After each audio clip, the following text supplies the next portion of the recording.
From the center of the universe, Toronto, Ontario, Canada, this is the SDM Show with your host, Rob Cairns.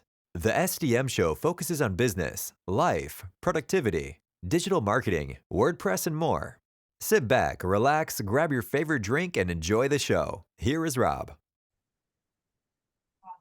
Hey everybody, Rob Cairns here. I'm the founder, CEO, and chief technologist at Stunning Digital Marketing.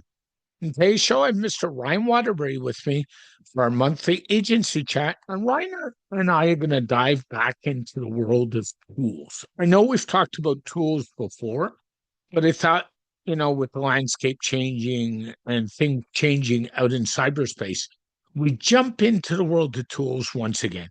So sit back, relax, and enjoy the show.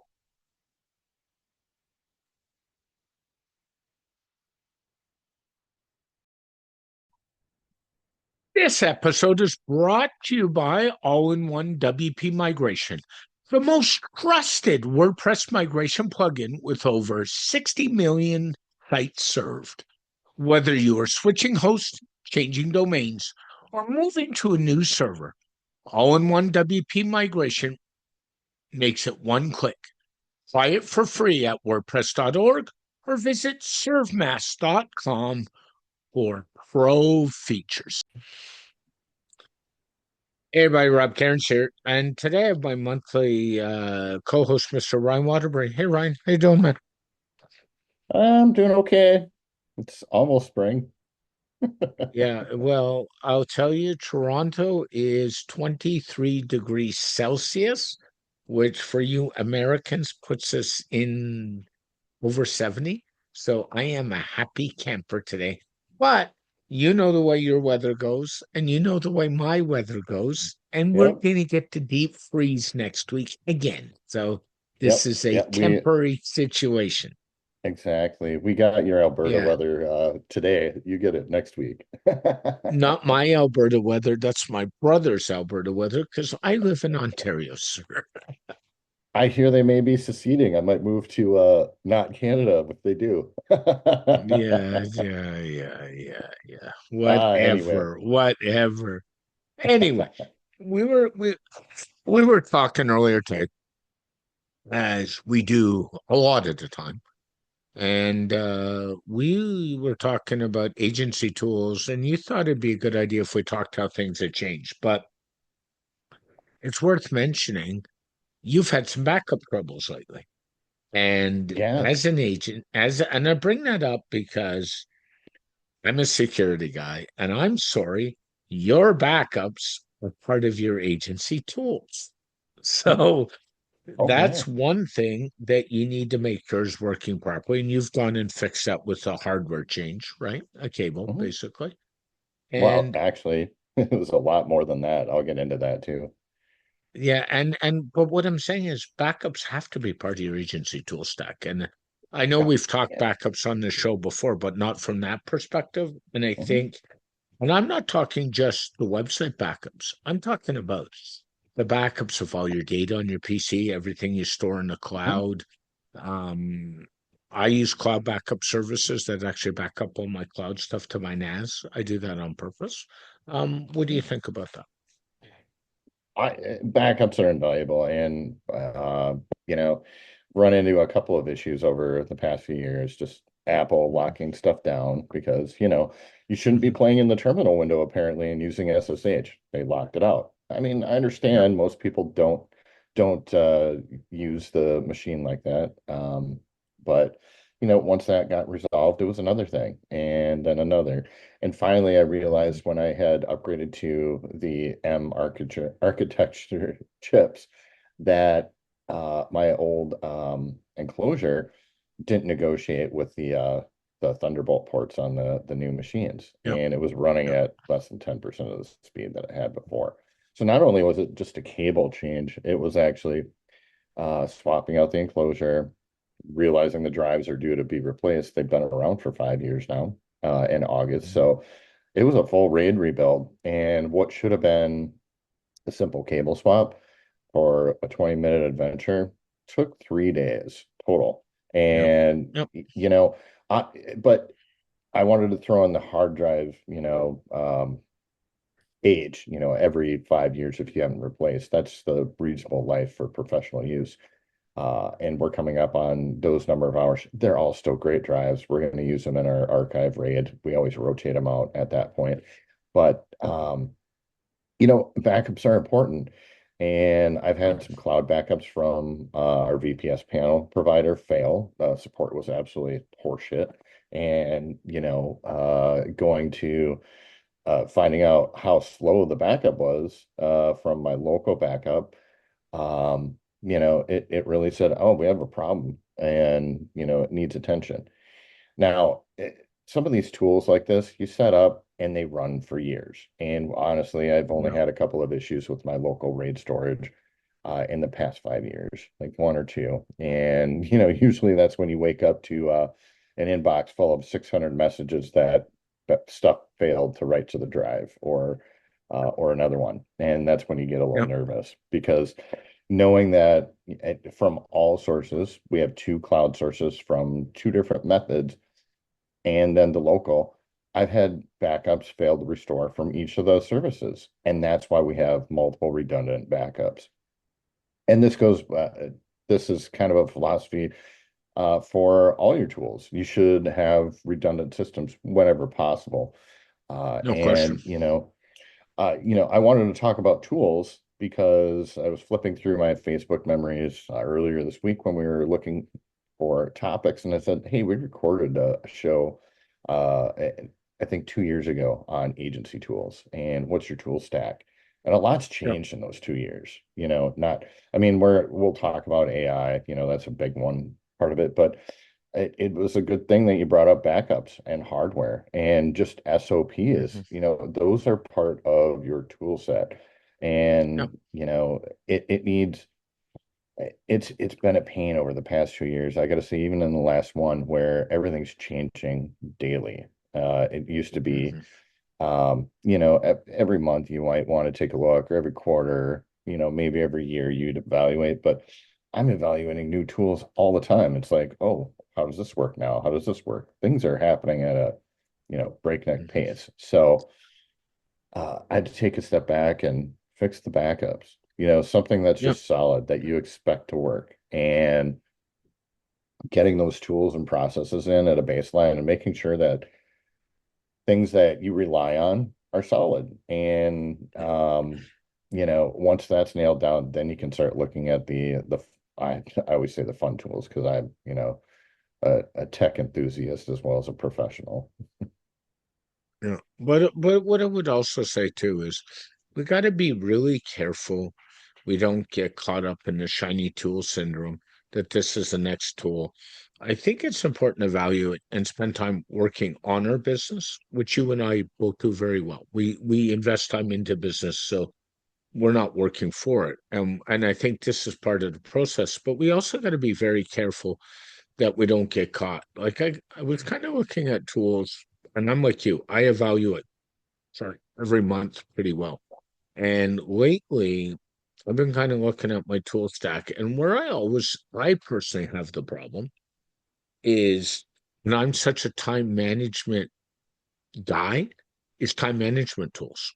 And where I stress in the problem, it's not my calendar.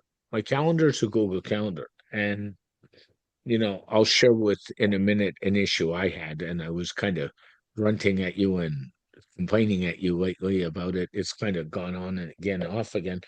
But I've I'm back at this where I know you're a ClickUp user. I use ClickUp, but don't have a project management tool. I use ClickUp, but I don't have project PM tool that I really like, and I still haven't got there. Yeah, And and I've probably that's changed along with that to-do managers or to-do list managers probably 5 times, because they're the two that I can't seem to get my head wrapped around no matter what I I, do. you hit on something that I've always struggled with. The CRM, project management, link, and how those all work. And you're right, I have not found a really good tool to do any of it. ClickUp kind of did the job, but I never used it appropriately. But now, you know, we'll let this slip that I'm onboarding one of my local colleagues' agencies and Yep. going to have another influx of 100 sites to manage. I mean, you manage hundreds of sites for security and updates. So 692 to yeah, be exact. so Yeah. we'll be at almost 200 sites at that point. Somewhere Mhm. between 150 and 200 is the number, and we're adding more, as we do work. Uh, gotta, and so, the rate, I was like, holy shit, I need solid backups. I need to make sure that all this works and that if there's any problems that I'm not spending 3 days again on fixing a Yeah. problem and because I Yeah. can't, and you have to have your system solid. Well, AI has come and thrown a wrench in. Do you build the tool? Do you buy the tool? Or do you want to use the stuff that's shoved down your throat from your provider? And I gotta Oh say, God. Oh God. ClickUp is actually one of the better ones. They've taken the time to do a Mm, lot of learning and training sessions for their AI agents. And agents, that's the new thing. Everybody's buzzing. mhm. And I have to remember that we're in a bubble. We're in a tech bubble, and I stay on top of this because of all the security bulletins are getting ridiculous these days. Me But too. we know, It has made Rob a very, very, very busy guy. yeah, And AI has made more work for us, for you and me that are in the security space. But one thing that I really liked about ClickUp, and I debate like you said about it does 80% of what I need. Well, now with the agents within there, those little gaps where you wish it would do yep. something, you can actually customize it and you can stay within the framework of the software and do some customization now to make it work for you appropriately. Mhm. So, that's we get to the do I build or buy? And, that there's a lot of people coming around now that have effed around and spent thousands of dollars on tokens trying to reinvent the Yep. wheel and said, oh crap, there's a tool on GitHub that does 90% of what I just built. And so I've been taking a step back and looking at what do I have, Mhm. what works, and Yep. what can I improve? Because you don't throw the baby out with the bathwater. And I Yep. think a I lot of agree. times, when we look at different systems, we throw everything out completely and we start over. And Mm-mm. I've been using ClickUp for 5 years now. Yeah, I think it's Yeah. been almost 5 years. And it's the it's the solution I hate the least. And when we talk about tools, that's exactly how I have to describe. I gave feedback to ClickUp when they asked me, I think it was 2 years about that, and I said, your tool is the one I hate the least. And I actually got a personal call and asked to set up a meeting for feedback because they said, wow, that's brutally honest in your feedback, and we want to know why. And I Yep. took the half an hour session. They bribed me with a $10 Amazon gift card to do the feedback session. So it was worth it. But I spent 30 minutes and I said, hey, it's great, but I wish it could do these things. And they've been on your roadmap for 2 years and they're sitting there. Well, I get what you're saying, Ryan, because I'm in that camp with ClickUp. mhm, Um, I said to you, the other tool I keep playing around with is my to-do manager. So I've used everything from Google Tasks to Todoist to you name it. And would you believe I'm back using Todoist as of a couple months ago? It mhm. just kind of works and it's a I, no-brainer. Now, I sort of alluded to it about Google Calendar and my issues. Now, one of the things it's worth talking about is yes, AI is impacting this, but we need to keep testing our tools and be aware of when they work and when they don't work. Because right, I've gone through this ongoing issue where anything I put in on my smartphone stopped syncing back to the cloud. And anything I put in on my iPad, which is in the other room, sync to the cloud. So I said, okay, do I have an Android app problem or do I have another problem?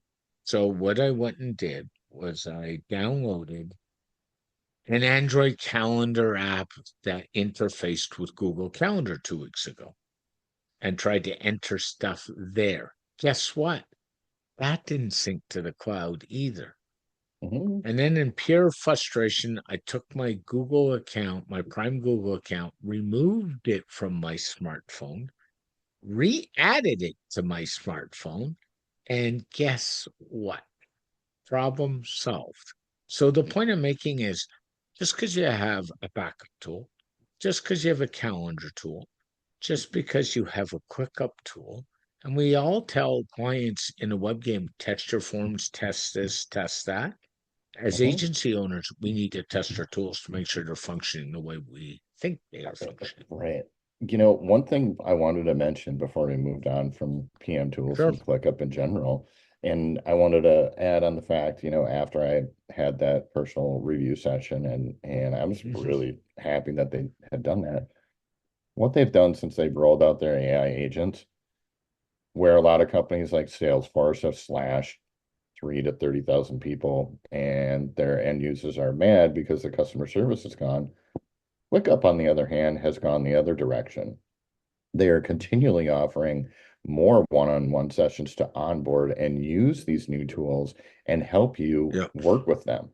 And I Yep. think that, that actually sold me right there to stick with ClickUp because it's working. They've fixed a lot of things.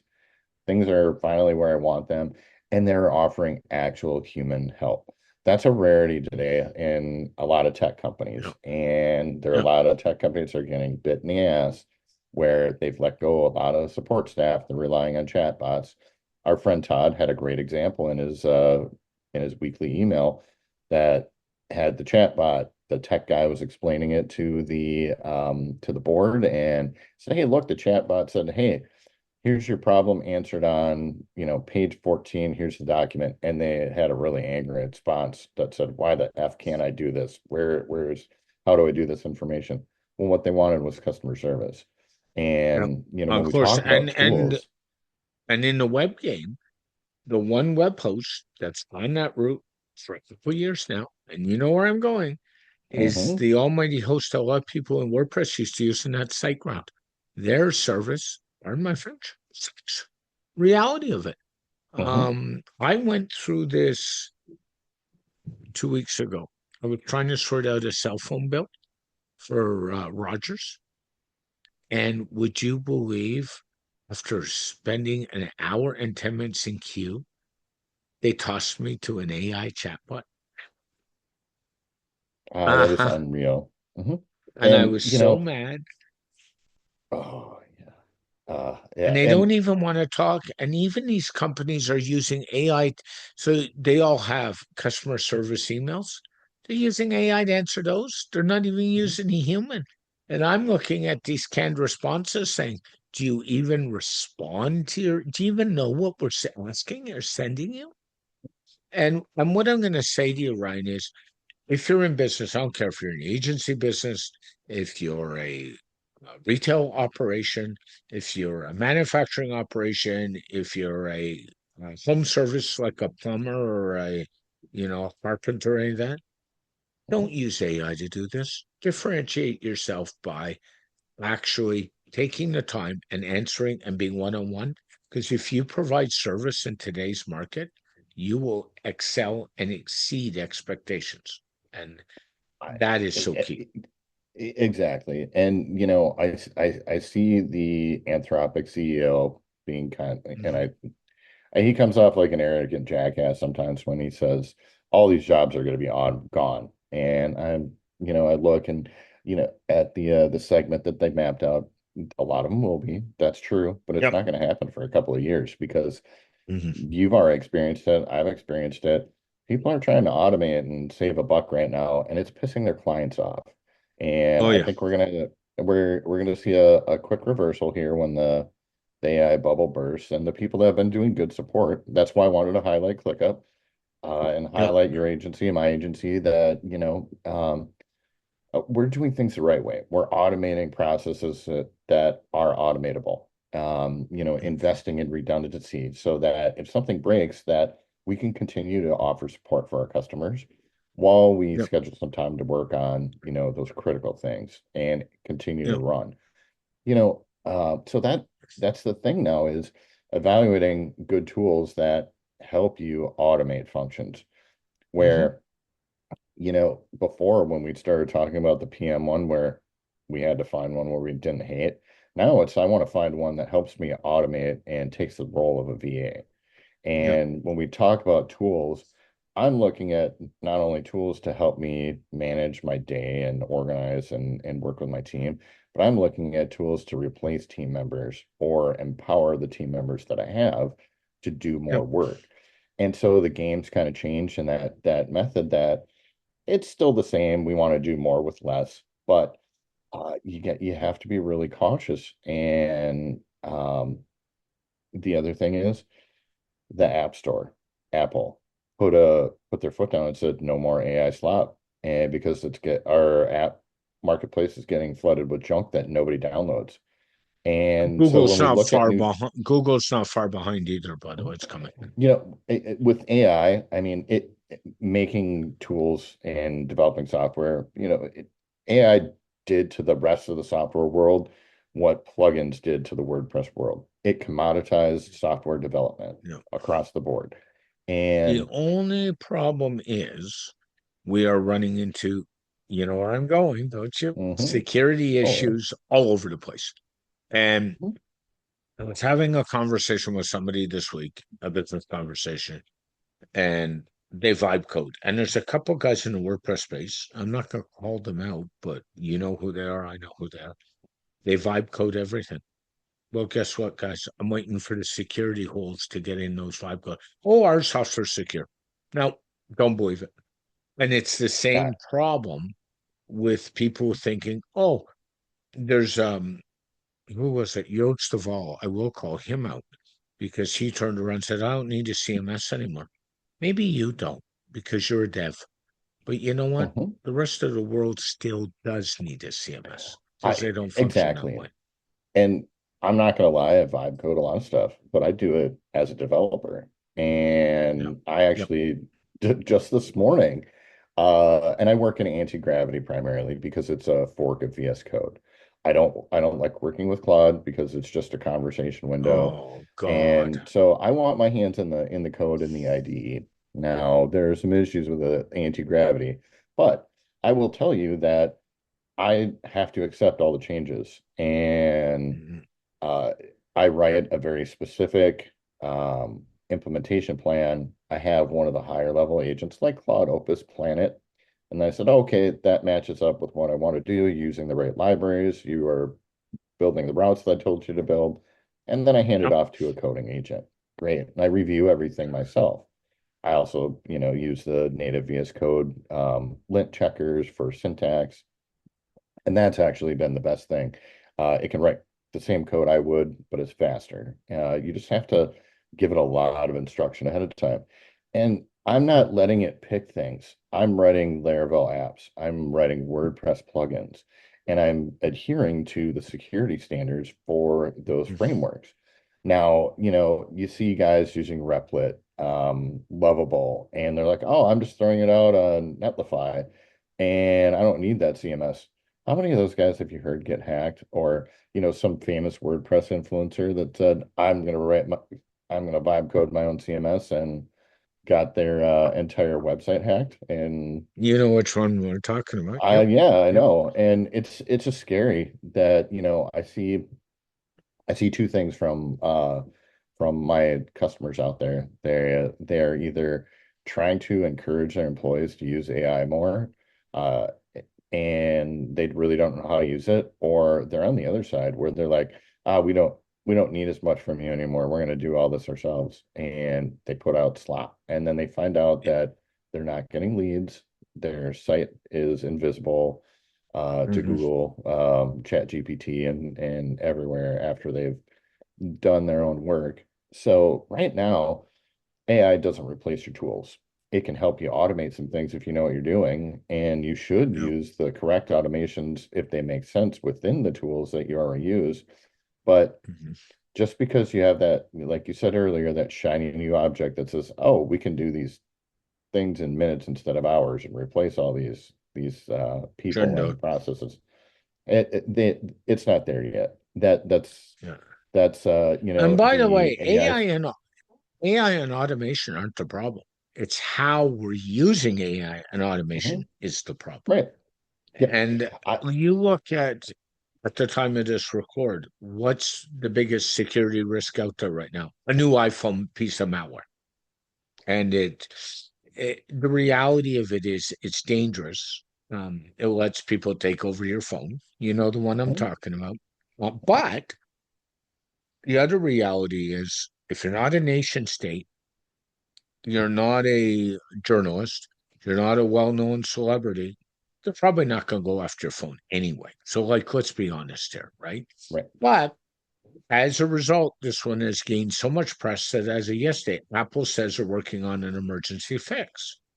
And I was having discussion with my partner Tiz last night, and I said, and by the way, just FYI, when you get the new iOS update, you do this one now, not tomorrow, not the Mhm. next day.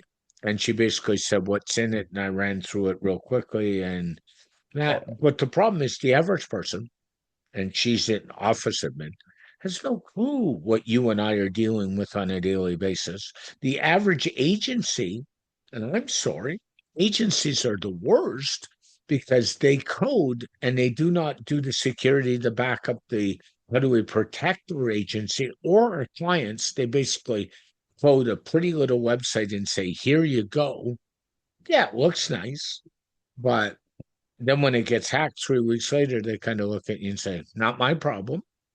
Well, it isn't unless there's a cost attached to it, but that's, Exactly. another story. But the point I'm Yeah. making is they don't even do their jobs right. And people get sucked into saying, oh, they're great.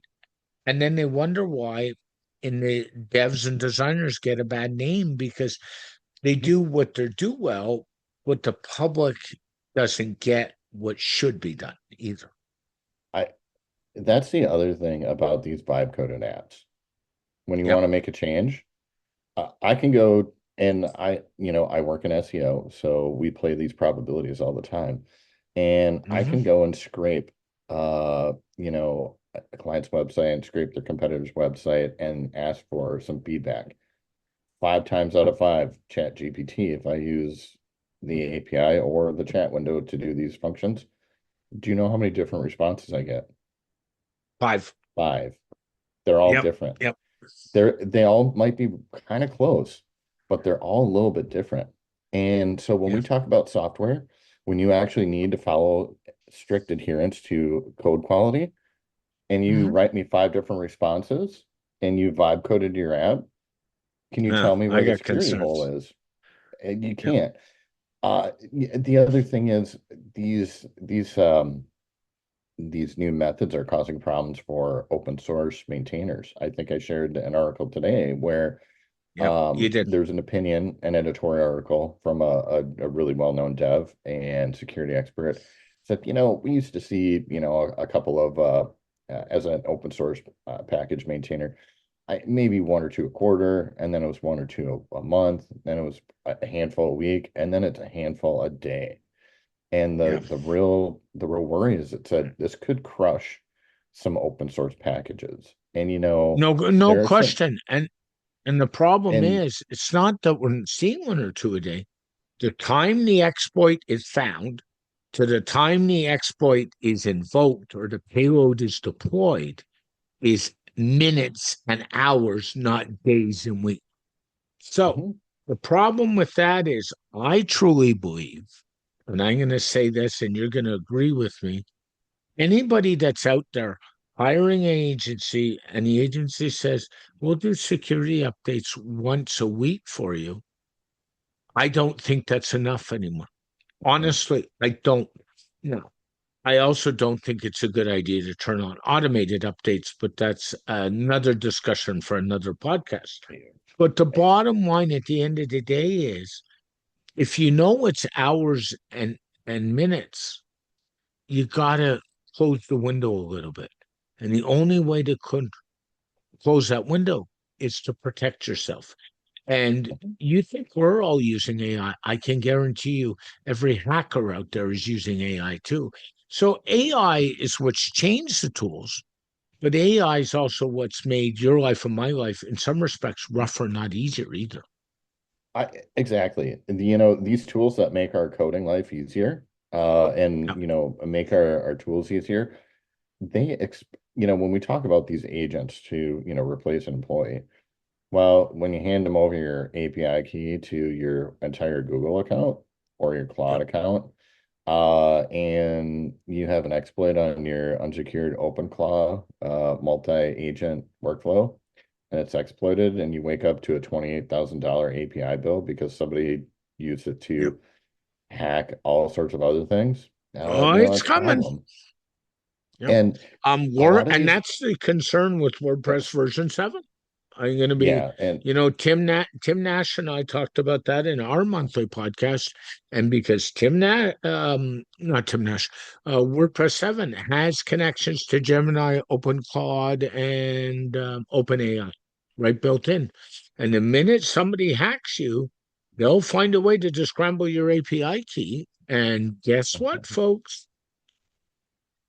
uh, you're gonna be SOL, and Google's gonna go after you for that money. Anthropic will, OpenAI will, and you'll lose because they have trillions of dollars to spend on lawyers against all of you out there that have no dollars anymore because you just lost your ass, because you said, I'm going to use this new tool and automate everything.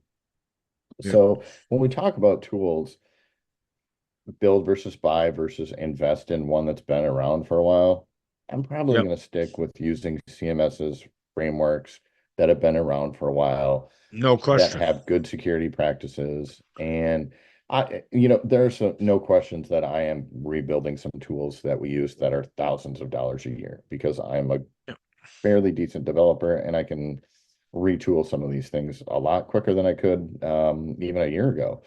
But the tools that I need every day that are hooked into my email, my bank account, things like that, I'm going to stay with the tried and true things that have a full security team doing, if not daily, weekly audits of their code and Yep. making sure that their client's data is secure. So when we Yeah, talk I about think choosing that's it. tools, Yeah. be mindful of that, the security part, that even if it's from Hmm. a major provider, when they open up Yeah. that MCP or AI API, that worries me a little bit. Even if you have the right guardrails in place, you know, it still gives me a little concern when you give Mhm. somebody even a peek into the back end of the castle. Yeah. It's interesting. There's been all kinds of discussions in the CMS world with Cloudflare lately because they have a new Mhm. CMS. And somebody hit the nail on the head in a post, and I forget who it was, so I'm sorry. They said when Cloudflare CMS hit 43% a year, net will up. That was So Dave you Bloom. can, yeah. And actually, Oh, it was he Dave. had a couple of comments on that thread that were really interesting.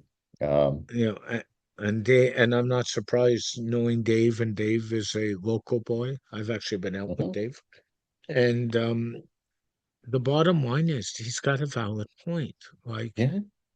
why are we throwing around? And I don't know about you, but I'm not an early adopter anymore. I tend to settle in pretty quick and get done what I need to get done. And then I might try some stuff in a test bed. Like I'd be lying if I told you I don't have WordPress 7 running around on a test site. I do. Oh, There's no yeah. question. But I'm not also not killing myself because I don't really adopt the way a lot of people do. I think I, stability is more important. I did that yesterday. I immediately downloaded Gemma 4, which is the open source version of Gemini 3.1 Pro. Yeah. How did And that go? I've been using Gemma 3 on my laptop. I have a 32 gig MacBook Pro M1 Pro, and it fits on there nicely. It's not super fast, but I can set it up to chain a cluster of articles overnight, and it runs just as well as Google Flash, the Gemini 3.1 Flash right now. Yeah. And for the article work, it's great. It saves me a lot of time, and it's local. And that's one thing that I wanted to talk about. I'm moving away from using hefty hefty API bills and Claude Max Mhm. and Gemini Ultra, between Claude Max and Gemini Ultra, you could spend 500, $600 a month easily with just the base plan and not even your overages. And I know some people go way over, but you look at that and I'm like, I'm trying to replace some processes, maybe an employee. Is it really worth that? And they have all my data now. I like to do stuff local, and I'm in the Apple world, so I benefit from the unified RAM for Mhm. the GPU, CPU. So I do a lot of things local, and that I think once we see the subsidization of AI go away here within the next, I'm going to say 6 to 12 months, I hope Anthropic so. CEO had said, well, we know that there's at least, we've seen users exploit $23,000 worth of tokens on a $200 plan monthly. Yeah, I heard that. I heard And that and said, "Oh yeah, my and God." he, Yeah, yeah. and it's not that, and this happens everywhere. We're seeing things getting locked down. So these open source models, that have been trained for 6 to 9 months or even a year are last year's models. If you can run them locally for 98% precision of the new frontier models, you solve some privacy things. You can just play around in a sandbox and not spend a ton of money to see if things work. But it is bleeding edge technology. I found out in a hurry that there were things that didn't work, and I started debugging. And I said, you know what? I'm trying to use this to write my own software, not debug this software. Yeah, I And agree. so when you get tools, you need to really sit down and say, I'm going to evaluate it. If it in this period, if it works for me, it works. If it doesn't, I'm going to move on and evaluate something else. Don't be afraid to change a tool if it's not working for you. But again, don't throw something out that's been working 80 to 90% of the way for you for the last 5 years. It might, what we're finding out is people don't want new tools. They want better tools that actually work more specifically for them. And, Yep. I harped on ClickUp earlier because they have realized that, and their AI agents fill in the gaps of a very general tool and can be made very specific now. So Mhm. looking at what you have already might be the best solution. That's Yep. what I'm And finding. looking at what you have, so what I would suggest, and this is what I do, grab a scratch pad, put your computer down, go sit at a table, and start writing out what you own.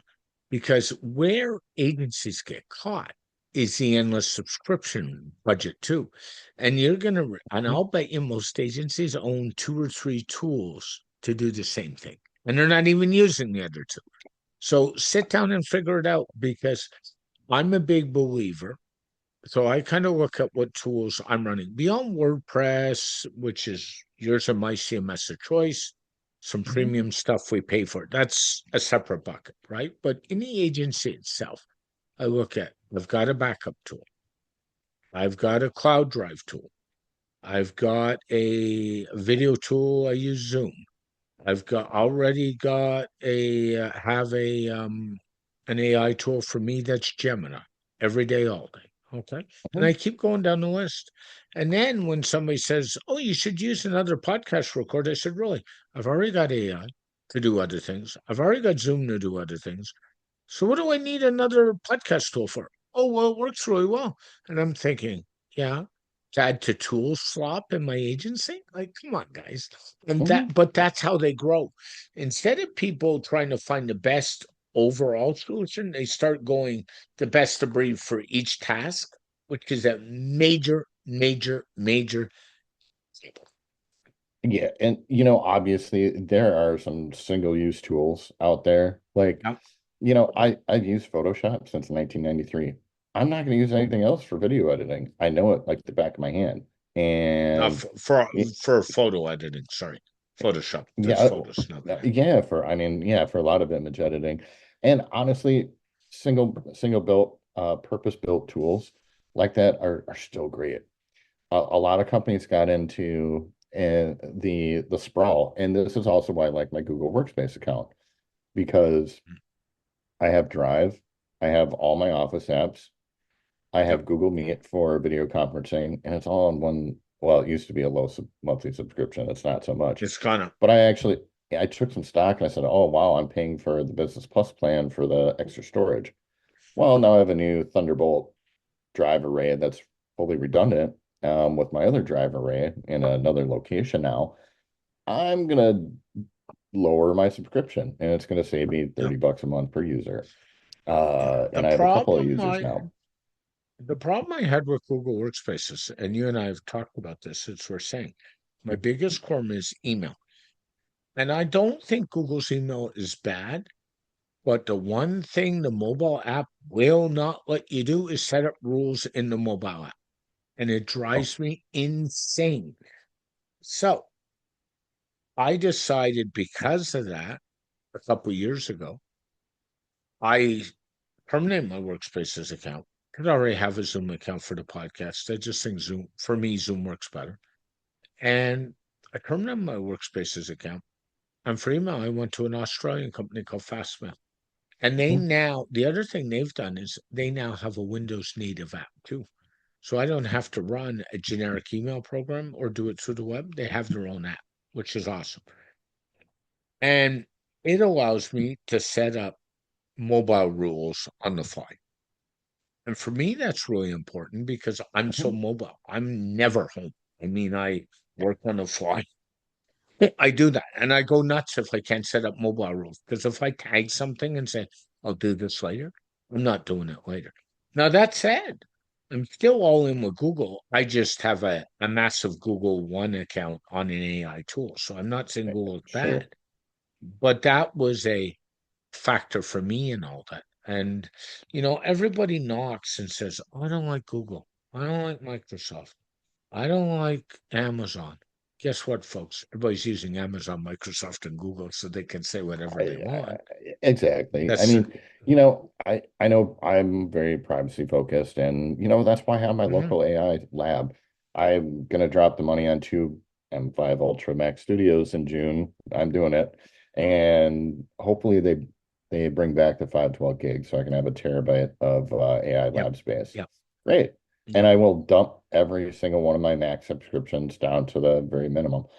There's Yep. a need. So There's what? a place for the frontier models and the frontier AI. But honestly, I've got more storage than I need to pay for. I don't need to pay Google for it. They're going to jack rates again here pretty quick.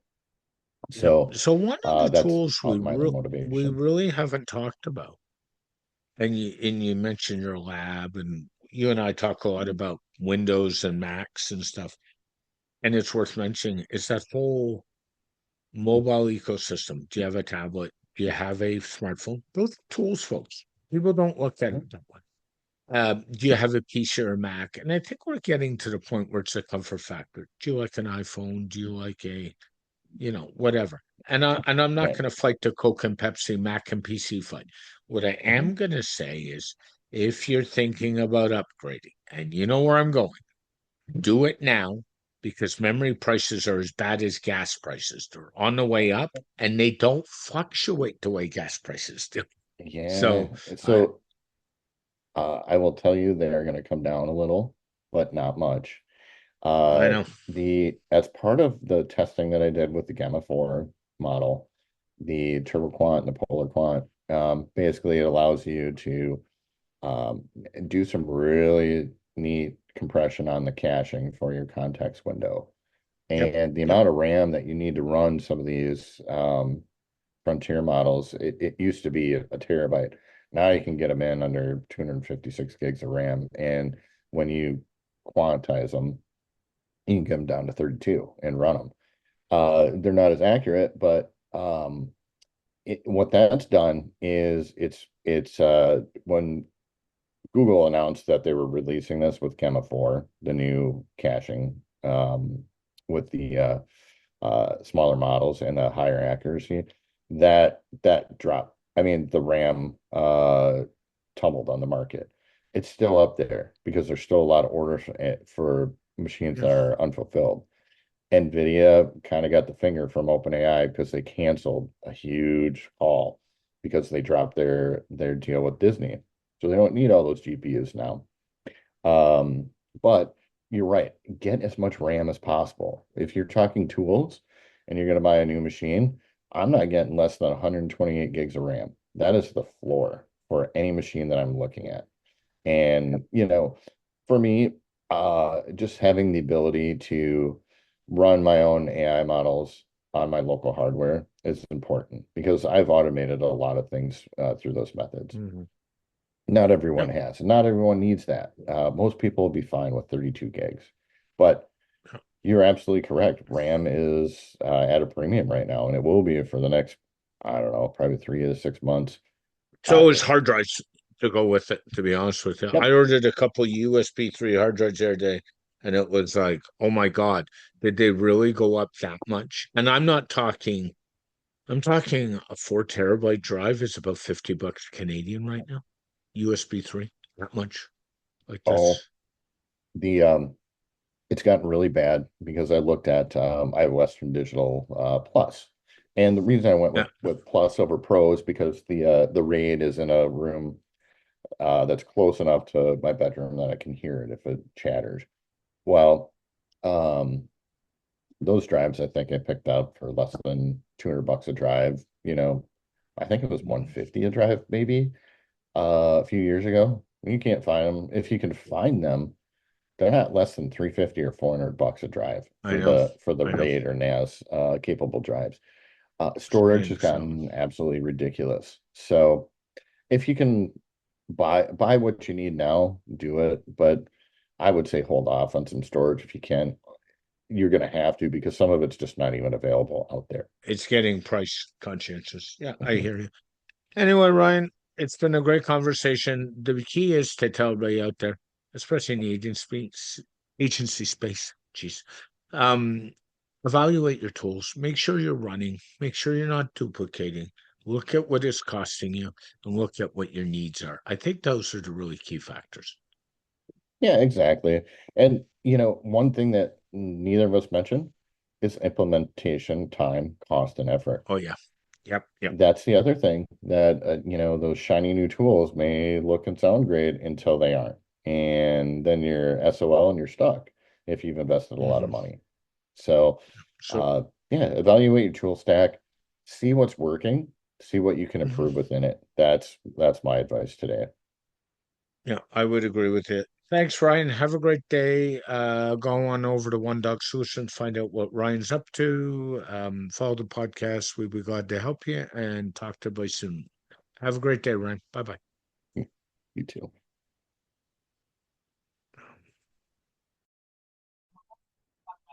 Thanks again to our sponsor, All in One WP Migration by ServeMask. Export your entire WordPress site in one click, import it anywhere.